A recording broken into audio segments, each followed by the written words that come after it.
പുലിപ്പാല് പോലെ ഒരു ജീവന ഔഷധമാണ്. ആ പുലിപ്പാല് കുടിച്ചാണ് കവിതയിൽ എന്നെ മുലപ്പാൽ ഊട്ടിയത് വടക്കൻ പാട്ടാണ്. എൻ്റെ ഒരു മുത്തശ്ശി മഴക്കാലത്തെ രാത്രികളിൽ എനിക്ക് പാടിത്തരുമായിരുന്നു. പിന്നീട് പാടത്ത് പണിയെടുക്കുന്ന സ്ത്രീകൾ ഈ പാട്ടുകൾ പാടുന്നത് ഞാൻ കേട്ടിട്ടുണ്ട്. ആ പാട്ടുകളിലെ വീരം, ജീവിതോത്സാഹം അല്പമെങ്കിലും എൻ്റെ പാട്ടിൽ വാറ്റാനായെങ്കിലെന്ന് ഞാൻ കൊതിച്ചിട്ടുണ്ട്. ഇക്കാലത്തെ പുരോഗമന കവികൾ അത് കുറച്ചൊക്കെ സാക്ഷാത്കരിക്കുന്നുമുണ്ട് എന്നാണ് വൈലോപ്പിള്ളി പറയുക. ഇവിടെ വടക്കൻ പാട്ടിനും ആധുനിക കവിതയ്ക്കും തമ്മിലുള്ള ബന്ധത്തിൻ്റെ മർമ്മമുണ്ട് എന്ന് ഞാൻ വിചാരിക്കുന്നു. ഈ വീരമുണ്ടല്ലോ, അംഗം കുറിച്ചവൻ്റെ, പടയ്ക്ക് പുറപ്പെട്ടവൻ്റെ പാട്ടുകളാണ് പിൽക്കാലത്തെ പടപ്പാട്ടുകളായി മാറിയത്, രാഷ്ട്രീയ ഗാനങ്ങളായി മാറിയത്, ഒരുപക്ഷെ ജീവിതോത്സാഹത്തിൻ്റെ പാട്ടുകളായി മാറിയത്. ഹാ വിജിഗീഷു മൃത്യുവിൻ നാമോ, ജീവിതത്തിന് കൊടിപ്പടം താഴ്ത്താണെന്ന ചോദ്യം ഒരു ചേകവരുടെ ചോദ്യമാണ്. ജീവിതത്തോടും മരണത്തോടും അംഗം കുറിച്ചവൻ്റെ ചോദ്യമാണ്. ഈ അംഗം ജയിച്ചേ മടക്കമുള്ളൂ എന്ന് നിശ്ചയിച്ചുറച്ച ഒരുവൻ്റെ ചോദ്യമാണ്. ഇത് വെറുതെ പറയുന്നതല്ല. വൈലോപ്പിള്ളിയുടെ ആദ്യ സമാഹാരത്തിലെ ആദ്യ കവിത കന്നിക്കൊയ്ത്ത്, അതിൻ്റെ ഒരു ഖണ്ഡത്തിൽ കന്നിപ്പാടത്ത് ഉണ്ണിയാർച്ചയെ പോലെ തെങ്ങുറുമിവാൾ ഉച്ചരിപ്പിക്കെ, കന്നിപ്പാടത്ത് ഉണ്ണിയാർച്ചയെപ്പോൾ മിന്നിയ തന്വി എന്ന് കവി പരിചയപ്പെടുത്തുന്ന ഒരു യുവതിയെ കാണാം.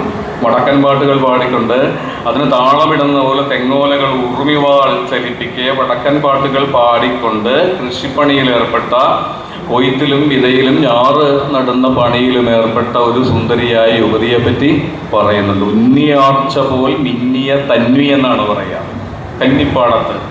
അതും തെങ്ങ് ഉറുമിവാൾ ഉച്ചലിപ്പിക്കുക. ആ സാദൃശ്യകൽപ്പന എത്ര മനോഹരവും ഉചിതവുമാണെന്ന് നോക്കുക. തെങ്ങുകൾ ഉറുമിവാളുകൾ പോലെ അവയുടെ ഓല ചലിപ്പിച്ച് താളമിടവേ കന്നിപ്പാടത്ത് ഉണ്ണിയാർച്ച പോൽ മിന്നിയ തന്വി. പിൽക്കാലത്ത് അവൾ ഭ്രാന്തിയായി, ചങ്ങലകളോട് പലതും പുലമ്പി ഏകാന്ത വാർദ്ധക്യം കഴിച്ചതിനെ പറ്റി. ആ മുളങ്കിളി പിന്നെ പാടിയിട്ടില്ല എന്നും വൈലോപ്പിള്ളി പറയും.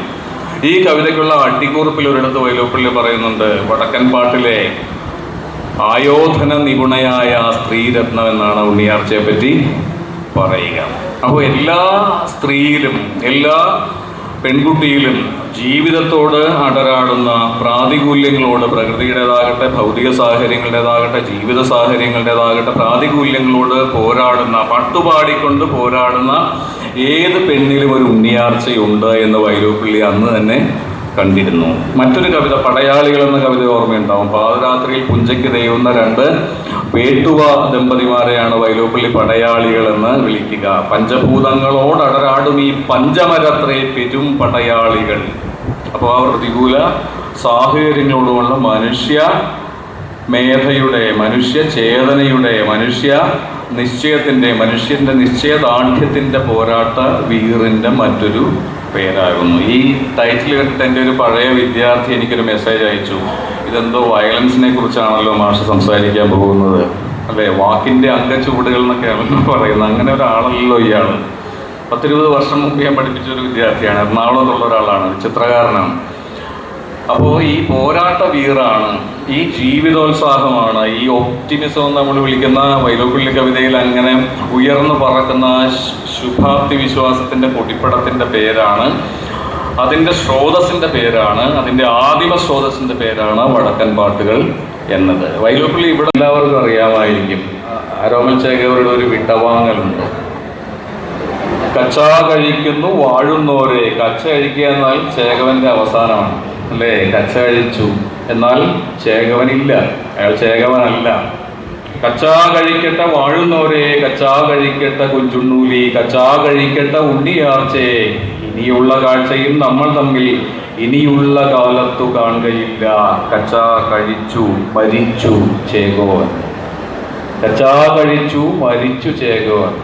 എത്ര ചടുല ഗംഭീരവും ദുരന്ത ഗംഭീരവുമാണെന്ന് നോക്കുക ഈ അവസാനം.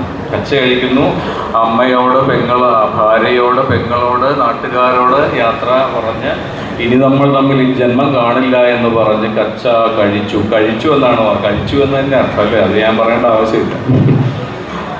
കടത്തനാടൻ മക്കളോട് അത് പറയേണ്ട ആവശ്യമില്ല. കച്ചാ കഴിച്ചു മരിച്ചു ചേകോവൻ. ഒരൊറ്റ വരിയിലാണ് ഇത് രണ്ടും സംഭവിക്കുക. കച്ചാ കഴിച്ചു മരിച്ചു ചേകോവൻ. ഇതിൻ്റെ ഈ രസത്തെ പറ്റിയാണ് വീരവും വിഷാദവും എന്ന് പറഞ്ഞത്. അങ്കത്തട്ടിൽ വീരമാണ് ഇരമ്പുന്നതെങ്കിൽ ഈ മരണരംഗത്തിൽ വിഷാദമാണ്, കരുണമാണ് മുഖ്യ രസം.